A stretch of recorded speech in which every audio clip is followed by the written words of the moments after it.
Welcome, Warrior community, to this special live stream presentation from MCHS District 156. I am Carl Vallianatos, Assistant Superintendent, and I will be your host tonight. I am joined by the proud Superintendent of District 156, Dr. Ryan McTague, and our fine Principal of East Campus, Dr. Jeff Prickett. We are very excited to share a glimpse of our collective futures with you tonight. At the end of the presentation, we will dedicate some time for some question and answers. Those of you who are watching via the district Facebook or the YouTube page can enter questions in the comments as you have them. We will try to entertain as many as we can tonight, and we will produce an FAQ to share with our stakeholders. And now, without further ado, here is Dr. Ryan McTague to kick off our presentation.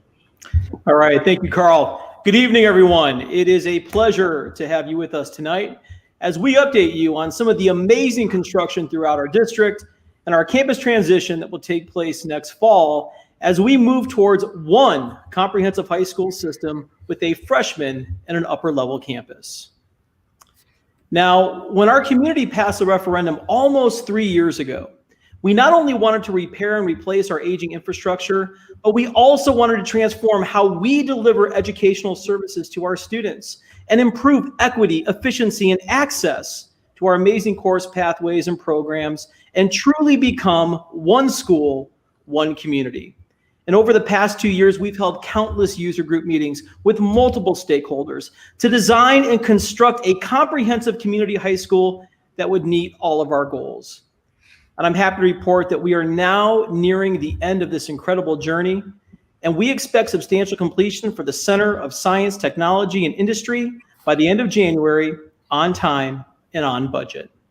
But I want to go ahead and start with the improvements that we're making throughout our entire district, including the freshman campus. So about 2 years ago, we knew that it wasn't just about building this beautiful new extension over at West Campus. We had to put some resources into restructuring the facilities and innovation and just renovating space inside East Campus, which is also going to become our new freshman campus. And we started with really replacing the entire HVA system, right? All of the mechanical systems at East Campus with a geothermal well system, as well as adding LED lighting in every classroom, in every hallway, in every space, and of course, all of our classroom univents. And we really focused on the classroom environment. We wanted to make sure that that was sound for all of our students. So we replaced those individual univents. We added air ducts to increase airflow throughout the classroom, LED lighting, new ceiling, and new flooring. And that's, again, in every single classroom at East Campus. We also added that LED lighting in our gymnasiums throughout our campus. And soon this summer, what we're going to do is replace all of our lockers, all of our hallway flooring, replace some of our display cases with digital signage to make sure when our freshmen come in, they also have something very special to look forward to. And that campus then is sustainable for many, many years to come. Now, I know that really the highlight of the build is the Center for Science, Technology, and Industry. It's going to be a beautiful structure, 70,000 square feet, but we also have an additional probably 25, 30,000 square feet that we're renovating inside of West Campus, along with many other improvements throughout the district and at West Campus itself. So I want to start with something that happened this summer that was absolutely critical. And our school board made the decision to invest almost $8 million additional dollars, right, outside of the referendum, into replacing all of the existing building mechanical systems and unit ventilators and air handlers, right, to do a complete overhaul. And part of the reason is we didn't want to have the new extension kind of running on newer equipment, newer systems, and have the existing campus running on older systems and really causing problems or having issues and not being able to talk to each other through an automated building system. And so I'm happy to report, just like East Campus, all of those mechanical systems have been replaced and they will all operate on that one operating building system. And that's fantastic for our campus. Now, also throughout our district, we had to enlarge our district strength and conditioning room, and we added field turf in that area for all of the students, additional students coming over to West Campus. We added a new student parking lot that was up and running last year. That was 2 years ago. 10 brand new tennis courts, over 2 years, refurbished our entire pool, both mechanically and then also with all new tile on the deck and the walls and the pool itself. And then over at McCracken, we actually had to replace all of our stadium lighting. We had 8 poles there, and about 2 of them didn't work, and structurally they weren't sound. So we replaced those this summer for 4 new stadium lights, along with taking care of all the water issues that we had in the backfields and paving over all of that limestone that was there. You know, we also have a lot of innovation, and we have a lot of renovations that we're doing in the interior of the campus as we expand our space and prepare for, 200-300 more students coming over from East Campus next year. And one area that we're focused on, some new areas that we're renovating, is we're going to create a brand new choir room for all of our choir students. We're going to create a brand new art and photo laboratory for fine arts. And one of our crown jewels that we just approved last month is our brand new college and career resource center that will not only house all of our counselors, but eventually a college resource counselor, our assistant principal. And it's going to be right outside the library there, so all of our students can access that vital information they need as they move down that post-secondary pathway. So we're really happy to renovate those existing areas of our building. Now, of course, over the past year and a half, especially this summer, we've done some massive construction on our new 70,000 square foot Center for Science, Technology, and Industry. Really, the goal over the past 8 months, I would say, is building that shell to get us ready for the winter where we could start working on the interior of the building. And you can see right now that we're starting to go ahead with the drywall. All of the mechanical systems are in. We've actually started painting. We're adding some of the technology and all of the wiring. Obviously, you're seeing the windows that have gone up from the outside. And really, we're starting to really focus on the inside now that we have that complete shell. And that's pretty amazing.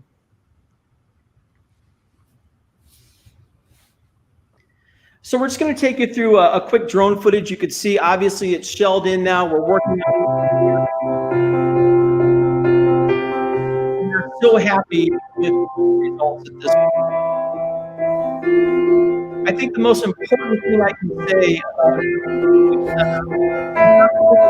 the most innovative state of Illinois, most comprehensive area. It's built for the future, all right? It was designed for the pathways tomorrow.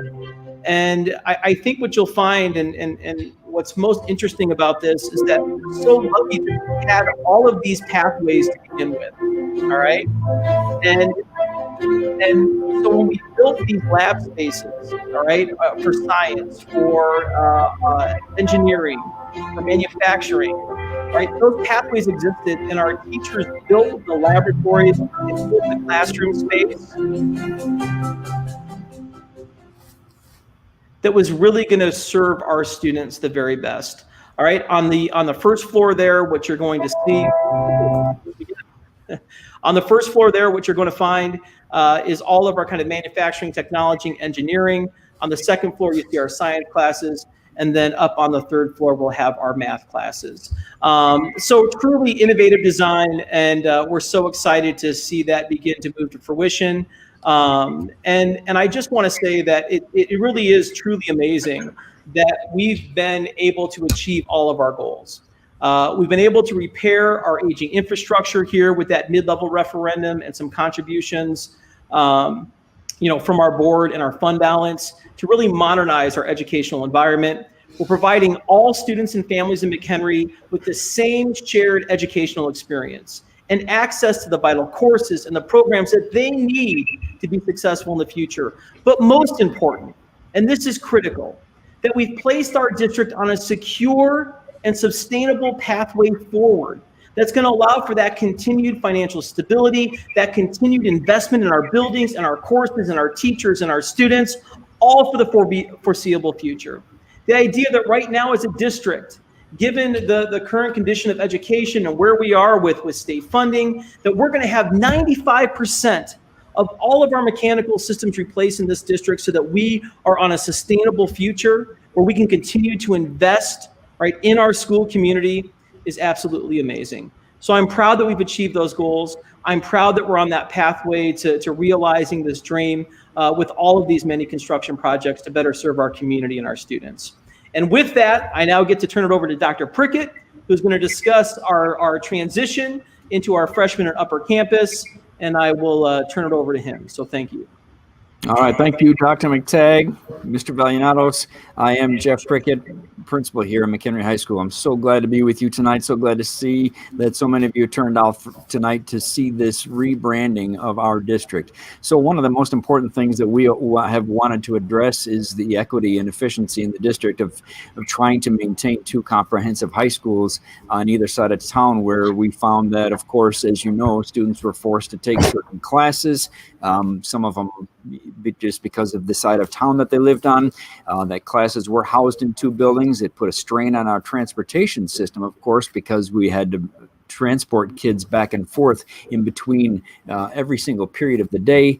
And there were differing opportunities between the campuses simply due to sheer size. So with this, we have one comprehensive high school with a freshman campus and an upper campus. We have streamlined course pathways. All students have equal access, and a very intentional design to create these modern learning spaces at both campuses for our students. Part of what we did was at the very beginning was to take some school visits. We went out to the Neuqua Valley Freshman Center and really learned from them. We went to the New Trier Freshman Campus.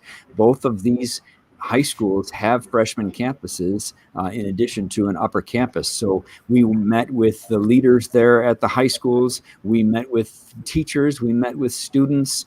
They were gracious enough with their time. We met with the superintendents to learn really from them, not so much that we could replicate what they were doing, because we always wanted to make sure that we do things the McHenry way here as Warriors, but just to learn what worked, what didn't work from them, and to really look at just making sure that we could sustain this for our future. We learned a lot about what you can see there in the center there, the power of the freshman year and how critical that was, and how very intentional we can be focusing on the power of the freshman year within a freshman campus. Mr. Vallianatos? Yes, Dr. Prickett. And, 2 years ago when we started this process, we intentionally went to these model schools, and we went there several times and really compared and we contrasted their approaches that were in many ways very similar, but in other ways there were definitely two flavors. And we came away with some very, very clear conclusions. One is that both Neuqua and New Trier said that they trace their educational success back to when they started to focus on their freshmen at a freshman campus. And we all went into this with this idea as well, that it really starts with success of the freshman year. Both systems had great systems of supports for ninth graders, which we have taken many ideas to try to emulate. Both systems really emphasize the importance of senior mentorship, being able to get your seniors in close proximity quite often with your freshmen to mentor them and to help grow them into 10th graders. Both of them emphasize student activities as part of the bridging process that Dr. Prickett will talk about here in a few minutes, that process of going from 9th grade to 10th grade. The two systems did have a little bit different approach to school structure. And we walked away and it was very, very clear that the one principal model that we saw at Neuqua Valley High School, where there was one principal over their two campuses, there was just this incredible feeling of that they had one staff, one community, one aligned vision and goal, which has really driven us ever since. And with that, you may have heard over the last couple of months that Dr. Prickett has been announced that he will be the principal of McHenry High School in our new one school, one principal model. So he's going to talk about the administrative and support structure. Yeah, thank you, Mr. V. I'm super humbled and proud to be able to serve the community in this capacity as the principal here at McHenry High School. And to that end, we wanted to make sure that we had we make sure that everybody knows the systems of support that we have at each campus. And so at the freshman campus, we will have Mrs. Hobson. She will be the associate principal here on the ground running the day-to-day operations at the freshman campus, along with a dean of students to be named later. We also, at the upper campus, we will have 3 assistant principals, associate and or assistant principals, and 2 deans of students over at the upper campus to be able to maintain and support the systems there, the students there, the teachers there at the upper campus. Also at each school, at the freshman campus and the upper campus, and indeed at each grade level, we will have a student services department made up of counselors, of social workers, of psychologists to be able to support each grade level and those students. So we're very excited about this structure. We know that this structure will provide the supports necessary to provide the resources necessary at each campus. And so there's your administrative structure as we look forward to the future. We really spent a lot of time, as Mr. Vallianatos mentioned, really looking at the terms that we are going to be using moving forward. Everything from really not calling East Campus anymore, but making sure that we name it the freshman campus. And same goes for the west side of town, the West Campus, making sure that we're calling that the upper campus, because this is one comprehensive high school, just with housing all freshmen here and all the upper students at the upper level. So there you see the upper campus and freshman campus. We really talked about, I mentioned to you that intentional design, starting with our instructional philosophy in mind, and spending a lot of time with our department chairs, our division chairs, with curriculum, and making sure that the philosophy drove the design. Okay, we really are built for the future of student engagement with flexible classrooms, with modern learning spaces. We have, as Dr. McTague showed you, the College and Career Center that will be the hub of our college and career pathways, where students will learn about the pathways, they will learn about the structures, and really decide what they want to do with their future. We encourage leadership and action. So those, our senior mentors, will be over at the freshman campus. And our freshmen will spend a lot of time at the upper campus really to learn about all the opportunities and activities that we have at the high school level. We talk about, Mr. Vallianatos mentioned, the 8th to 9th grade transition. So that starts early. I'm going to get into that in a couple of minutes here. So when we talk about transition, we mean from the middle school level to the freshman campus, and then bridging really gets after that meaning of the 9th grade to 10th grade. So how do we bridge that gap between the freshman campus and the 10th grade level and beyond, really, at the upper campus? And that's why we're going to spend a lot of time making sure that those kids, the 9th grade students, spend time at the upper campus. So when they're ready to move, that bridge is seamless, and they really know and understand what it means to be a warrior. I'm going to talk just a little bit about our daily schedule. The concept of it was designed very purposefully. We had quite a lot of committees that were formed throughout the last 2 years of our research and development process. And about the first 9 months, we spent a lot of time just talking and thinking about our daily schedule and what that was going to look like. We were really delighted to see that when we went to both Neuqua Valley and New Trier, they had a schedule that was almost identical to ours already. So we really started to look at our schedule and how do we need to tweak our schedule to make it work maybe just a little bit better for this new structure. The upper campus and the freshman campus are going to continue to have a staggered time. All of these times are tentative. We're still working on the exact start times, but the upper campus is going to be the campus that's a little later. The freshman campus is going to start just a little earlier. You'll notice, though, that AIM will fall in 2 different places, and there's a specific reason for that. In the morning, that leadership in action class that Dr. Prickett talked about, those seniors are now several days a week are going to be able to be at the freshman campus, actually working with freshmen in AIM as part of their first period class. Those upper campus students will also be able to take 0 hour, which is going to start just a little later, but they'll also be able to enjoy their AIM period, which is going to fall later in the day. At the end of the day, students at the freshman campus We'll get out just a little bit earlier, and then we'll be able to go to the upper campus to participate in clubs and activities and sports, and really enjoy that as part of their bridging process. Absolutely. Thank you, Mr. V. I think it's really critical that we are focusing on those extra opportunities that we will be able to provide through that senior leader mentoring during that AIM time. And at the end of the day, time for those kids to get over to the upper campus to participate in all the activities that we will have to offer them at the upper campus. I think wherever we can find ways to bring our freshmen over to the main campus, whether it's activities or assemblies or events, that's really our strong desire, so that we really do feel like that one comprehensive school community.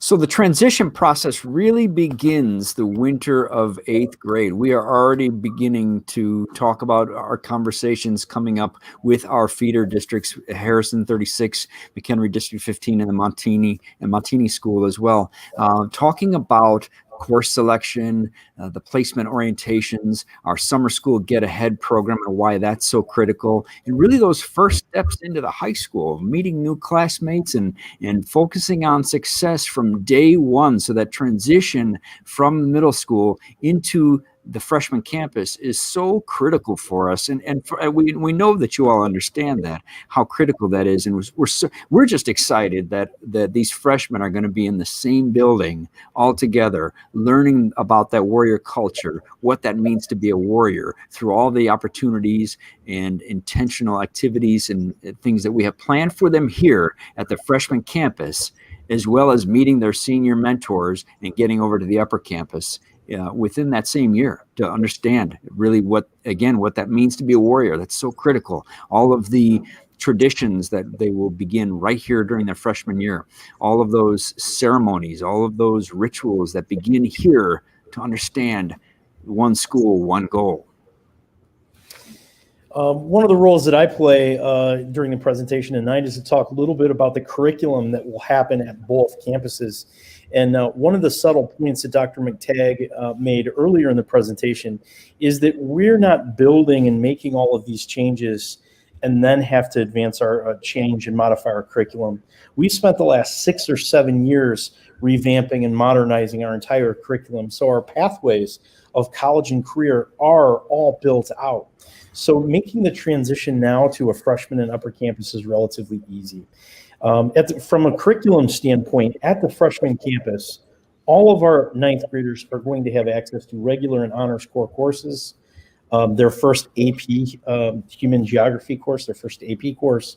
Our 9th grade now in physical education is going to have the entire facility space, including more physical education choices. They're going to have the full complement of languages, introductory art, freshman music, and all of our career pathway electives that are really, really amazing. For biomedical science, computer science, engineering, journalism, power mechanics, Woods Metals 1, introduction courses in business, computer literacy, introduction to foods, and child development. So our 9th graders are going to have access to the entry level of all of these amazing pathways and the ability to work with senior leaders in the AIM period. We spent a lot of time, in addition to the upper campus and really thinking about modernized spaces, in looking at the freshman campus as well. A redesigned media center. For those of you who went to school here at East Campus a couple of years, last summer, we finalized the media center and looking at soft spaces for collaboration. It's a completely new media center, but also soft spaces for collaboration throughout the hallways, improved classroom environments with flooring and lighting, new lockers that we're looking at currently, and digital signage that we're actually looking at in getting installed currently this school year, so that we can really focus on those learning spaces here at the freshman campus. So we mentioned the very first day when students walk in the door of the freshman campus, focusing on the freshman year and how critical it is, starting with success. We have a Distinguished Warrior program here, a graduate program here in the district for the last number of years. And what we are going to do is really focus on, for the freshmen, 6 credits and 6 hours. 6 credits to graduate, to be on track to graduate by the end of their senior year. 6 hours of community service to go towards the 25 hours that are needed to get Distinguished Warrior status. Being involved in academics, athletics, and activities, those 3 A's that you see there, in order to be distinguished. That's what we're focusing on at the freshman level for our Distinguished Warrior graduate program, is being distinguished. And how do you do that? By focusing on those few things in order to be on track, not only to graduate, not only to get that Distinguished Warrior status, but also to be high school and life ready. One of the important things that we noticed right away when we went on our early site visits is these model schools, and we see this in the research as well, had particular support and action teams solely focused on success of 9th graders. So last year, we implemented that at both McHenry West and McHenry East, a 9th grade success team. And we really wanted to improve our data on the school report card metric of 9th grade on track. And we were at 88.6, and this was in 2019. So this 9th grade success team, made up of our principals and our academic teachers and counselors, really is an action team. Used 8th grade data, used early 9th grade data to intervene as soon as we could when we found students were struggling. And it's really a problem-solving team. And at the end of last year, we had such great success. We saw on our school report card, our freshman on track rate rose nearly 7%. So we were really overwhelmed by the success of our 9th grade success team. And we are excited that next year we will have a 9th grade success team at the freshman campus and a 10th grade success team at the upper campus. Absolutely. When we talk about bridging, again, this is the bridge from the freshman campus to the upper campus. And again, this process begins early in the 9th grade year as we look at 9th to 10th grade growth. We focus on senior mentorship, all of the extracurricular activities that will be offered to our kids.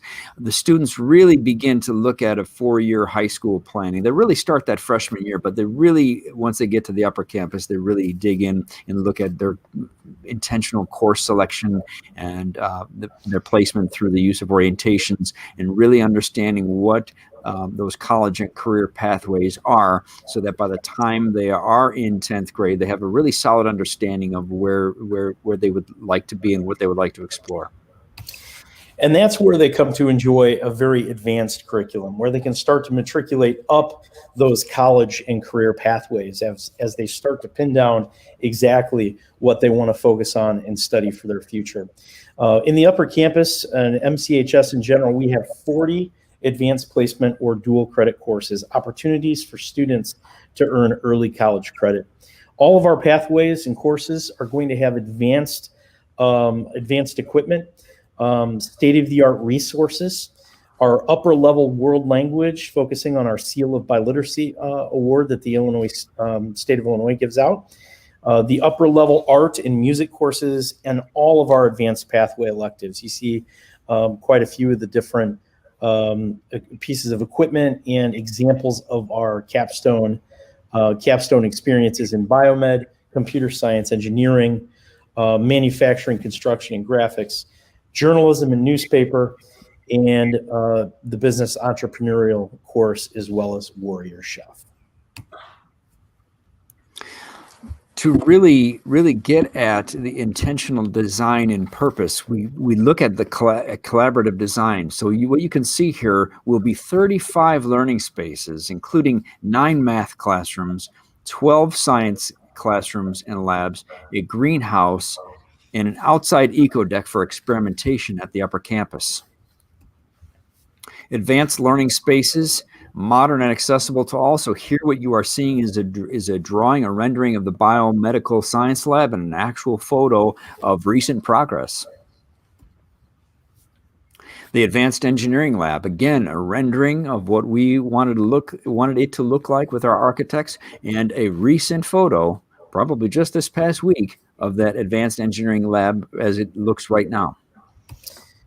And one of the things, two of the things that we are very, very committed to, and you see right in the intentional design of this new center, right in the center of the 200, the ground floor of this building, we will have an advanced manufacturing and construction and building trades laboratories, each of them about 3,500 square feet of some of the most advanced modern equipment, brand new, so that we can continue to commit to not just college, but also career avenues and that we can provide for our students and their future aspirations.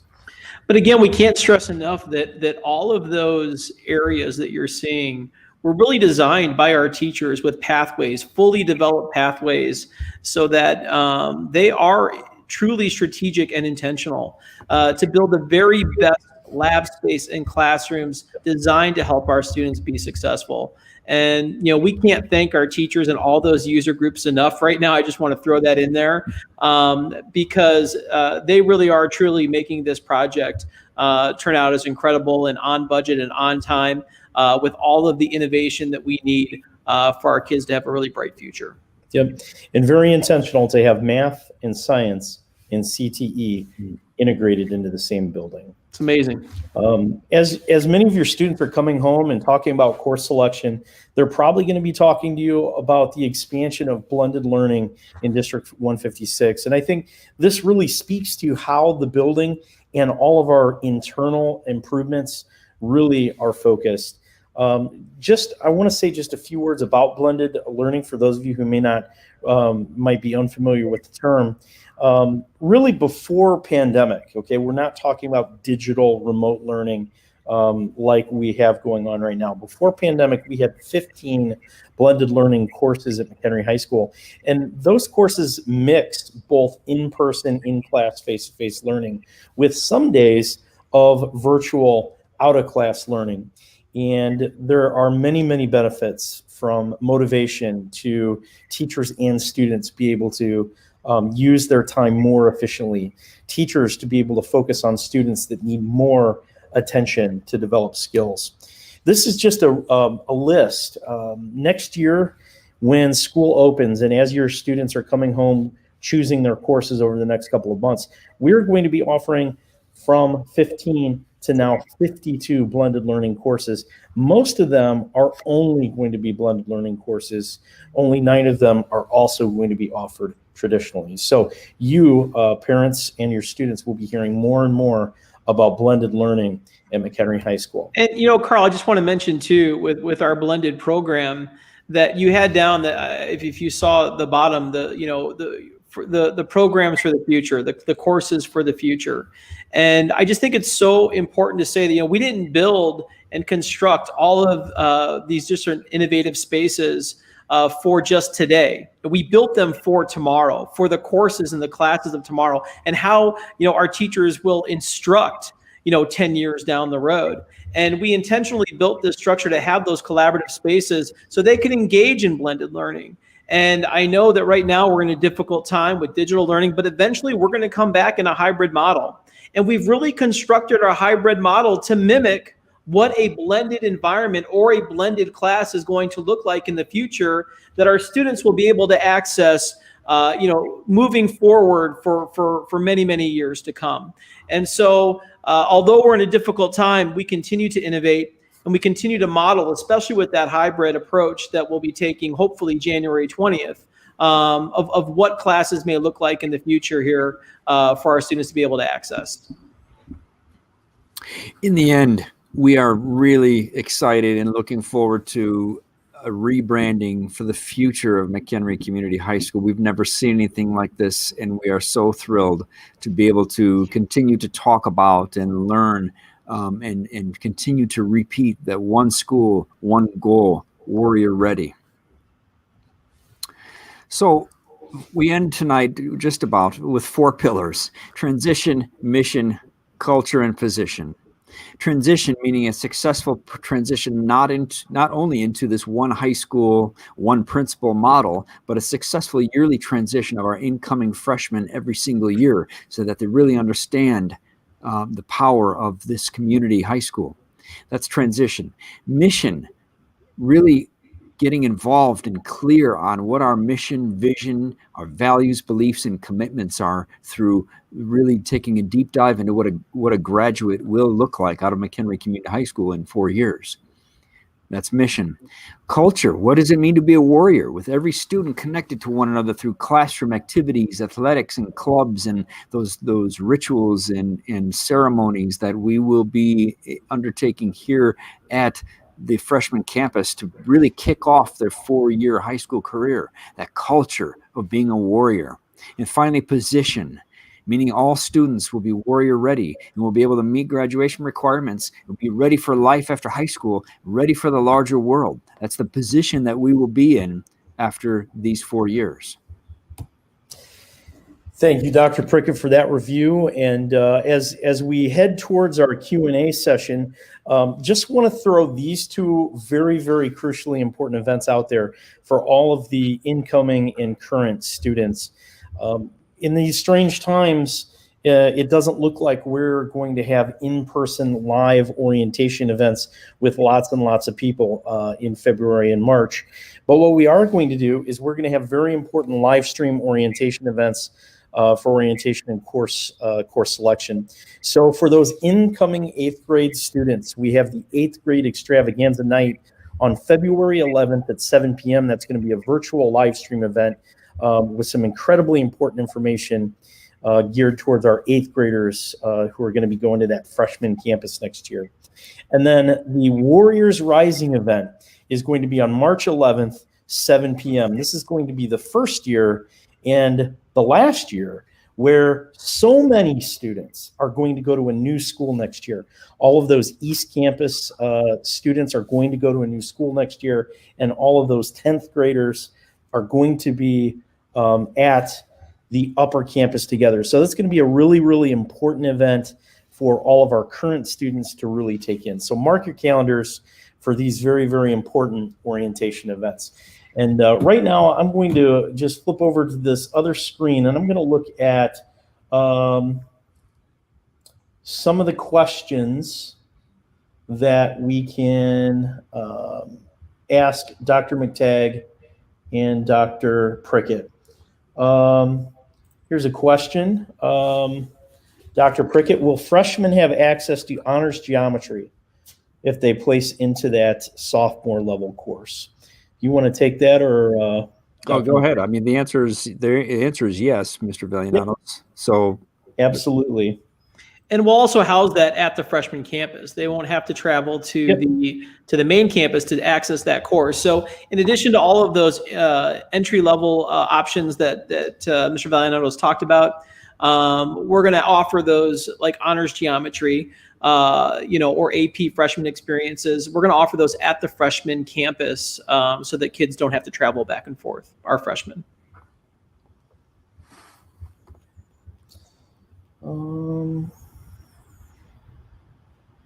We're trying to eliminate as much travel as possible. We don't want to see 45, 60 shuttle buses because we know that that's where it made our scheduling rather convoluted.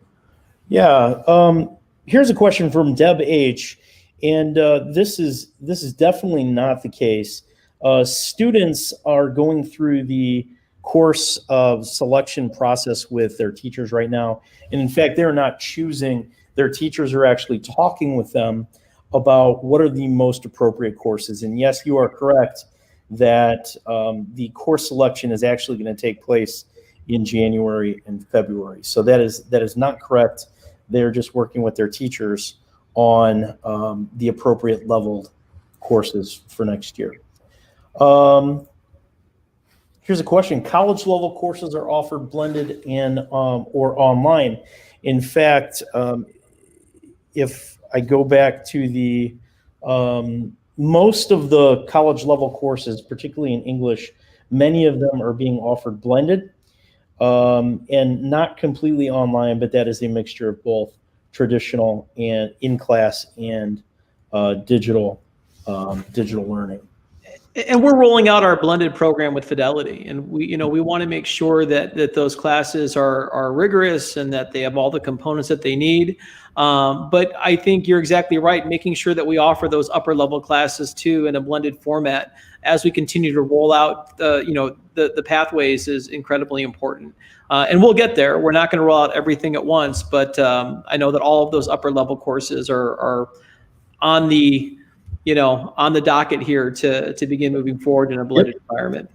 Here's a good question for Dr. McTague and Dr. Prickett about the additional students at the upper campus for lunch and how we will accommodate them.